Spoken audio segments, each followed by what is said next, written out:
Hi, my name is LuAnn and I work at the Schlagle Library branch.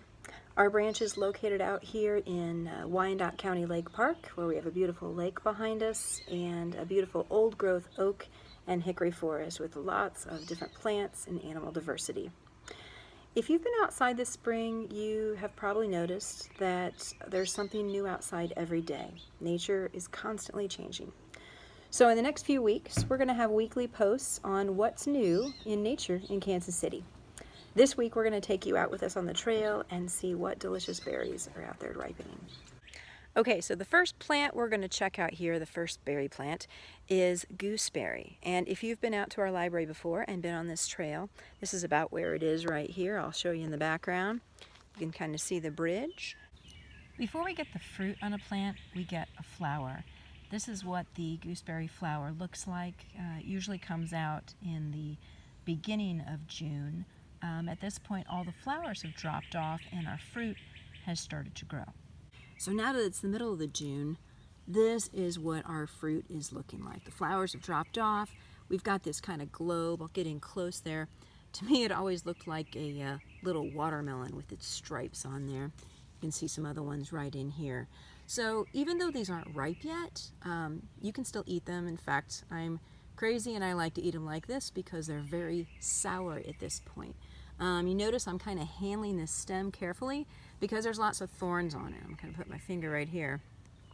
Lots of thorns right there. That's just a natural defense for plants to protect themselves from being browsed on by deer and other animals. So that's just protecting the plant. So protect yourself, don't get stuck by them. Just kind of move those leaves aside like this when you get one, and I'm going to find a good one actually right now.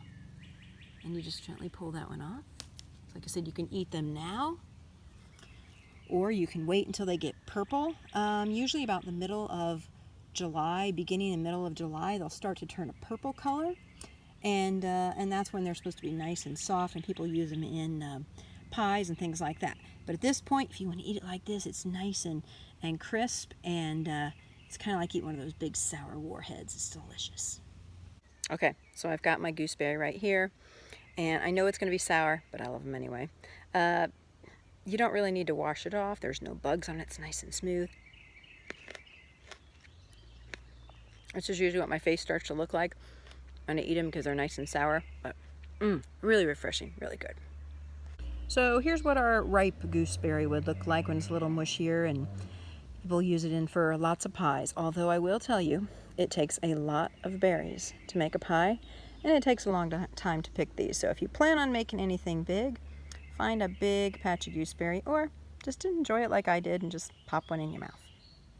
All right, so I was coming down the trail here after I had my delicious gooseberry and saw our next berry on the ground before I saw it up in the sky.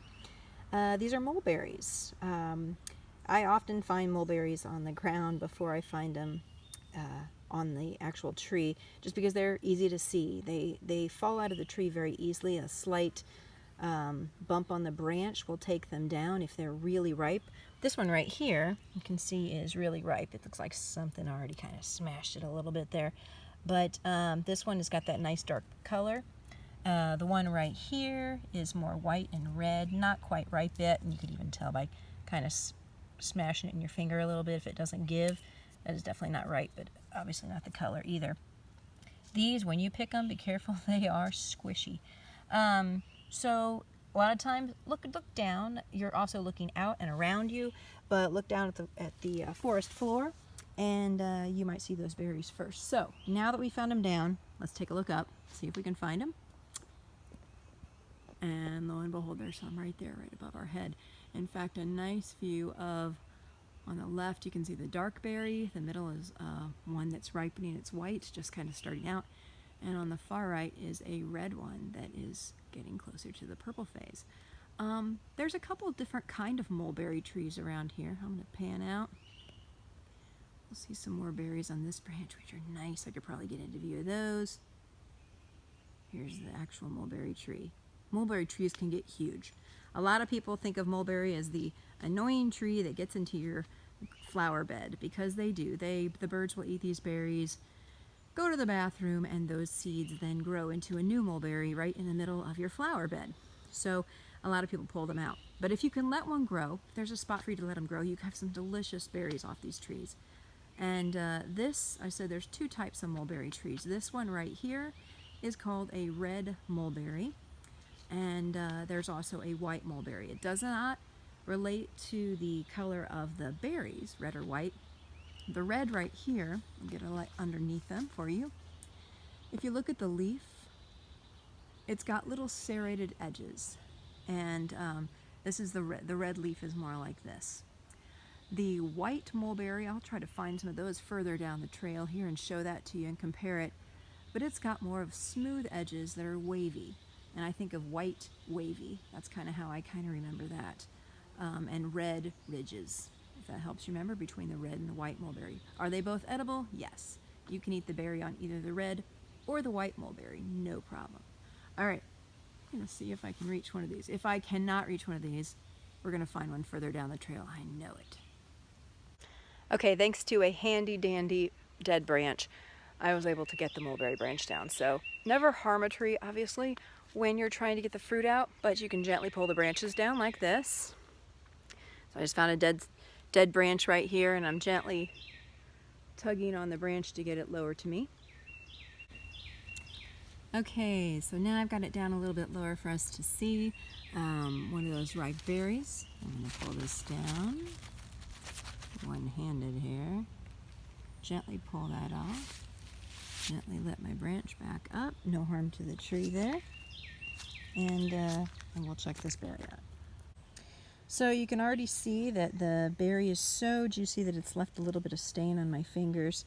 Another thing, if you're going to go out and pick berries, probably good to wear an old shirt or clothes that it's okay if they get a little stained. So this will come off, but it's super duper juicy.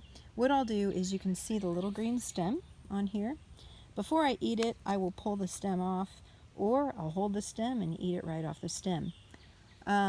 Yes, I can pull this off and eat it right out of the wild, and it's delicious. But you can also, if you're going to pick a lot, you might want to take them home, and when you get them home, soak them in water. Now this is the part where you might say, oh gross, because when you soak them, little tiny white bugs might start crawling out of them. There's lots of little crevices in between these little berry fruits and the seeds there. And those are harmless. If you eat any, it's not going to hurt you. It's not going to hurt your children. They're just going to be a little extra protein for you. But a lot of people aesthetically like to soak the bugs out and then eat them. They are amazing. Lots of mulberries are amazing on ice cream, in yogurt, on top of your cereal, everything really good like that. So here's my delicious mulberry fruit. I'm ready.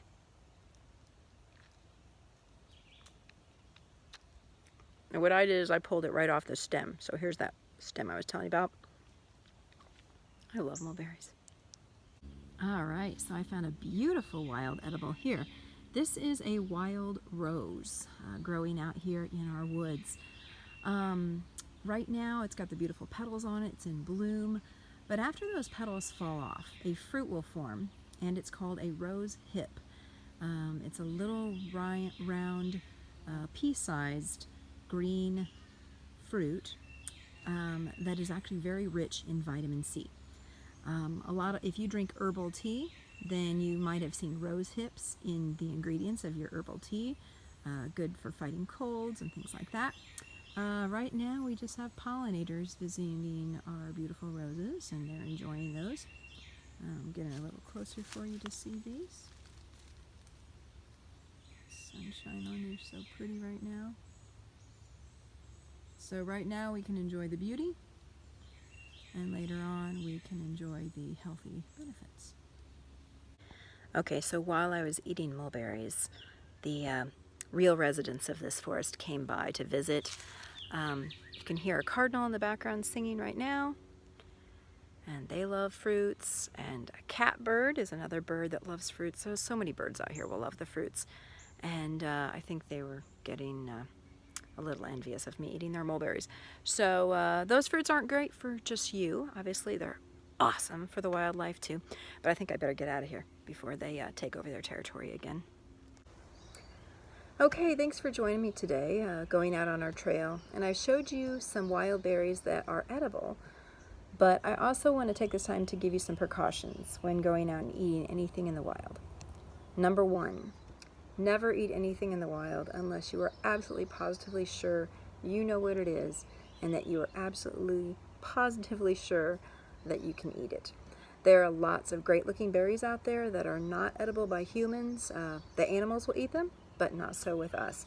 For example, here's one. This is called pokeberry. Absolutely delicious looking, but do not eat it. It grows up in your yard as a weed. It grows out here in the woods. The berries make a beautiful purple natural dye, and it can grow about 4 or 5 feet tall. You might have heard people say, oh, I've eaten, I can eat poke salad. Early in the year, these have little shoots that people have used in salads, but no on the berries, even though you'll see the birds loving them. And like I said, just because the animals love the berries doesn't mean we can eat them. For example, poison ivy. They have these little berries, little white berries. We would never eat them, but they're actually really nutritious for the birds and other wildlife.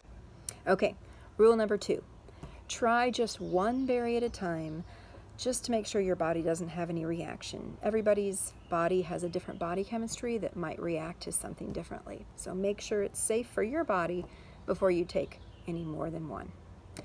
Number 3, some parks and natural areas will let you harvest berries at no cost, enjoying that wildlife, but not all of them. So before you harvest from any public or private property, please be sure and ask their permission, make sure it's okay, and also make sure that those berries haven't been sprayed. You want good fresh berries, not sprayed with harmful chemicals. And number 4, save some for me. So thanks for joining us today. Until next week, we're here at the library on the lake right behind me and discovering what's new in nature. If you're interested in researching more about wild foods, you can get on our website and check out some of our wild books.